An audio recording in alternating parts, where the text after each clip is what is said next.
Hey everybody, Nick Espinoza, your chief security fanatic here, and today we are going to be talking about Facebook and companies that Facebook owns because Facebook has been caught up into two more scandals, and one of these could actually cost them $500 billion, and quite frankly, it's about time. Now, we're going to dive right in here because we're going to be actually talking about Instagram that is owned by Facebook, and there are two different scandals going on right now, and we're going to talk about the one that isn't going to cost them a crap ton of money, though quite frankly it should, first. Now, the first one is that basically Instagram has not been deleting your pictures when they're supposed to be deleting it, and here's what's going on.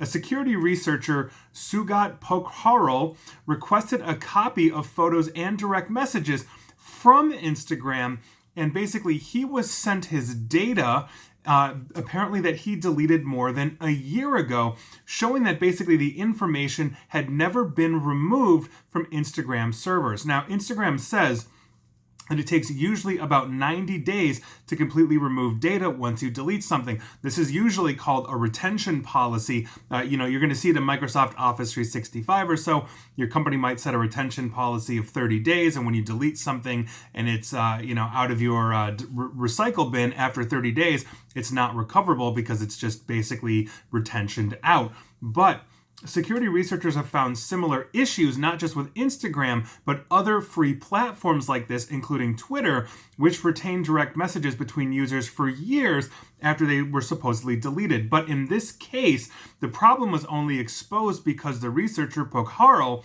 had basically the option to download a copy of all of his data from Instagram. Now, Instagram basically introduced this download tool in 2008 to comply with the European Union's GDPR privacy regulations, and so here we are. Now, Instagram says this was due to a bug in its system that it is now fixed, and they rewarded Pokhara $6,000 as a bug bounty for highlighting this problem. But here's the thing.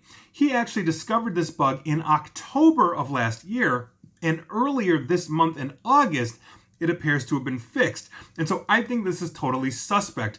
They were keeping pictures and messages to data mine you and basically put you into things like facial recognition databases, for much longer, because that then brings us to the second scandal that we are talking about here that I think ties in. A lawsuit was recently filed on August 10th that accuses Instagram of collecting biometrics data of people that basically did not agree to the platform's terms of services. So, for example, I don't have an Instagram account, so I therefore am not agreeing to be data mined in any way, shape, or form by them, and here we go. Now, the terms of service of Instagram basically says that they do have a feature that uses facial recognition that can be turned on by the users. If I recall, I believe it is turned on by default, and has been for years. Now, Instagram stated, and I quote, "If we introduce face recognition technology to your Instagram experience, we will let you know first, and you will have control over whether we use this technology for you. However, according to this lawsuit and accusation, Instagram automatically scans faces who don't have an Instagram account but appear on users' posts." And I will get to that in a minute here.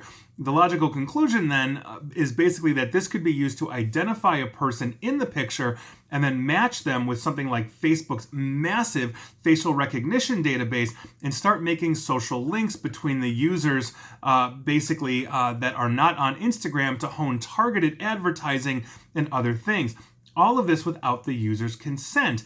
And that's the problem with basically social media data mining. If we have something like Instagram and facial recognition, and I do not have an Instagram account, and I don't, let's say I get put on Instagram because I'm in a picture with somebody that has that account, then what ends up happening is that they're going to scan my face, and if they were doing this correctly, what would happen is they would not recognize me and then exclude me, but instead they might go to Facebook where I do have a public presence. You might be watching me or listening to me on Facebook right now.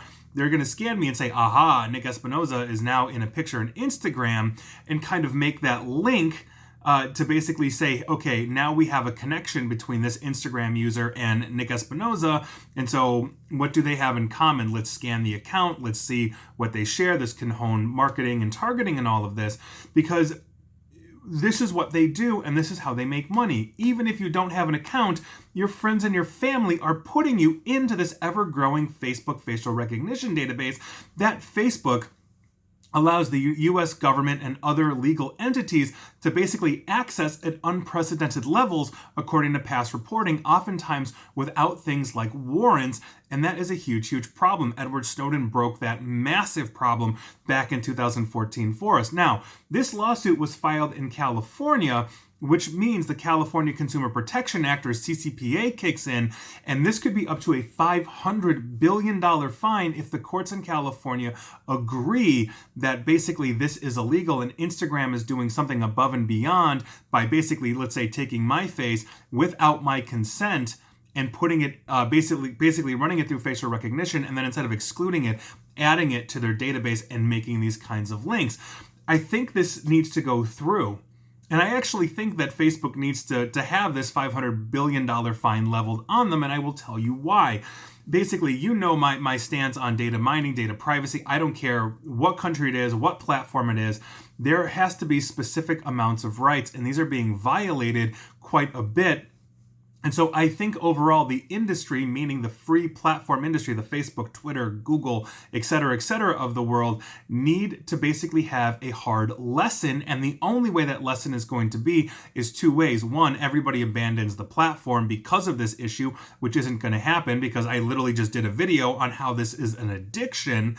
Or there's going to be some massive fine that hurts them so badly financially, and people think, oh my God, they got a $3 billion fine. Well, when you're a $600 billion company, that's not too bad for you.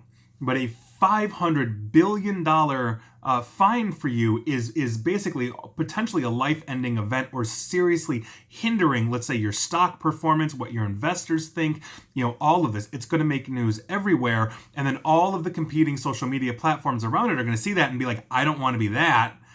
And so maybe we're going to see this rein in. This also underscores the need we have for more advanced privacy laws. I think the EU and other countries, including the state of California here in the United States, are on the right track, basically ramping up the GDPRs and CCPAs of the world. But I think everybody in every country needs this because we need to retain control of our data.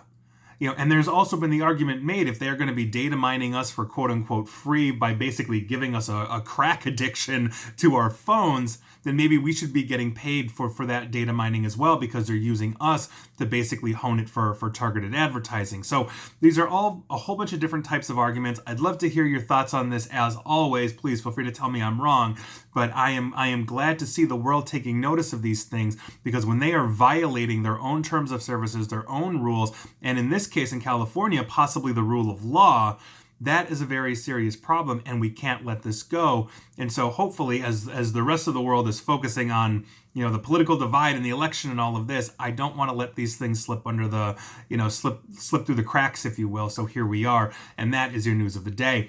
And please like, share, follow me here on Facebook and Twitter at NickAESP, and please feel free to subscribe to me at YouTube as well. And as always, stay safe and stay online. Thanks, everyone.